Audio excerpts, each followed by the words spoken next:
শহীদ president Ziaur রহমানের মৃত্যুবার্ষিকী অনুষ্ঠানের মধ্যে উড়াদুরা নাচ দিয়েছে বিএনপির কিছু নেতাকর্মী, সেই সাথে রয়েছিল কিছু মহিলারাও। যেন মনে হচ্ছে তারা ওইখানে এনে নর্তকীদেরকে নাচাচ্ছে এবং নিজেরা মাঝে মাঝে নর্তকীর রুলস পালন করছে।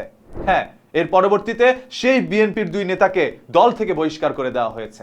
আপনি একটু চিন্তা করে দেখেন তো, শহীদ প্রেসিডেন্ট জিয়াউর রহমানের মৃত্যুবার্ষিকী, সেখানে দোয়া মাহফিলের কথা ছিল, সবাই দোয়া করবে যাতে করে মহান আল্লাহ তাআলা সেই শহীদ প্রেসিডেন্ট জিয়াউর রহমানকে জান্নাত নসিব করে। তবে হাতের বিপরীতে সেইখানে গিয়ে তারা নাচানাচি করেছে। এর চেয়ে নিকৃষ্ট আর কোনো কাজ হতে পারে? তারা নাকি আবার বিএনপি করে। যদি আপনি মন থেকে বিএনপি করে থাকতেন, আপনি আপনার দলের লিডারকে সম্মান ভালোবাসতেন, তাহলে অবশ্যই আপনি ওইখানে নাচতে পারতেন না। আপনি চোখ থেকে অশ্রু ঝেড়ে দিতেন।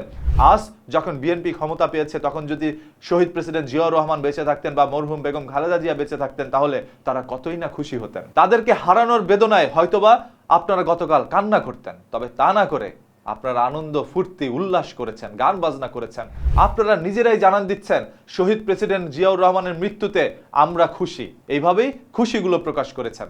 বিএনপিকে স্যালুট দেয় এরকম দুইজন বাজে নেতাকে দল থেকে বহিষ্কার করে দেওয়ার জন্য, যারা আপনার দলের বদনাম করছে। এরা তো অনুষ্ঠানের মাঝখানে এসেই নাচানাচি শুরু করে দিয়েছে, আর অনুষ্ঠানের বাইরে কিভাবে নারীদের সাথে কি করছে সেইগুলো একের পর এক ভিডিওর মাধ্যমে প্রকাশ পাচ্ছে। অসংখ্য জায়গায় বিএনপি ট্যাগ লাগিয়ে শরীরের মধ্যে অনেকেই অপকর্ম সংগঠিত করে যাচ্ছে। তাদেরকে যথাসম্ভব দ্রুত বিএনপির উচিত চিহ্নিত করে দল থেকে এইভাবে বহিষ্কার করে দেওয়া। শুধু বহিষ্কার করে সীমাবদ্ধ থাকলেই চলবে না, তাদেরকে আইনের আশ্রয় নিতে হবে, আইন ধারা তাদেরকে শাস্তি দিতে হবে, যাতে করে এই ধরনের কোনো অপকর্ম তারা আর সংগঠিত করতে না পারে। এরকম একটি ঘটনা ঘটে গিয়েছে জয়পুরহাট এলাকায়।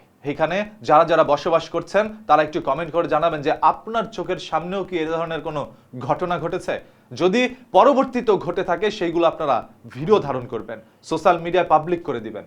একজনের মৃত্যুবার্ষিকীতে কখনোই মানুষ আনন্দ প্রকাশ করতে পারে না। ওইখানে হুজুরদেরকে ডেকে বা আপনারা নিজেরাই তো অনেক বড় বড় ইমাম, আপনারা বসেই দোয়া মাহফিলের আয়োজন করতে পারতেন। শহীদ প্রেসিডেন্ট জিয়াউর রহমানের ভূমিকা এদেশে কি ছিল সেটা আপনাদেরকে কি নতুন করে স্মরণ করিয়ে দিতে হবে? বাংলাদেশের গণতন্ত্রের নায়ক বলা হতো শহীদ প্রেসিডেন্ট জিয়াউর রহমানকে। যখন তিনি তার হাতে এই রাষ্ট্রের ক্ষমতা পান, তখন তিনি এদেশে গণতন্ত্র ফিরিয়ে এনেছিলেন। তিনি চাইলেই তখন এদেশে রাজ্য শাসন কায়েম করতে পারতেন। সেরকম একজন গণতন্ত্রের নায়ককে নিয়ে আপনারা কিভাবে নাচ গান করলেন? আপনারা কি কখনো দেখেছেন আপনার দলের লিডার শহীদ প্রেসিডেন্ট জিয়াউর রহমান এইভাবে কোথাও গিয়ে নাচানাচি করছে? যদি তা নাই করে থাকে, তাহলে আপনি কিভাবে নাচলেন, আবার সেটাও তার মৃত্যুবার্ষিকীতে? এর চেয়ে নিকৃষ্টতম কাজ আমার চোখে কখনো পড়েনি। আপনার চোখে যদি পড়ে থাকে তাহলে কমেন্ট করে জানাবেন।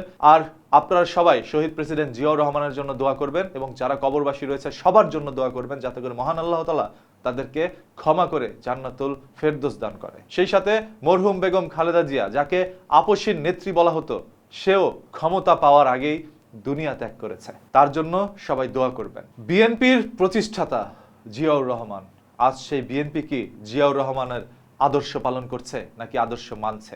আপনার কাছে কি মনে হচ্ছে? আপনি একটু কমেন্ট করে জানান।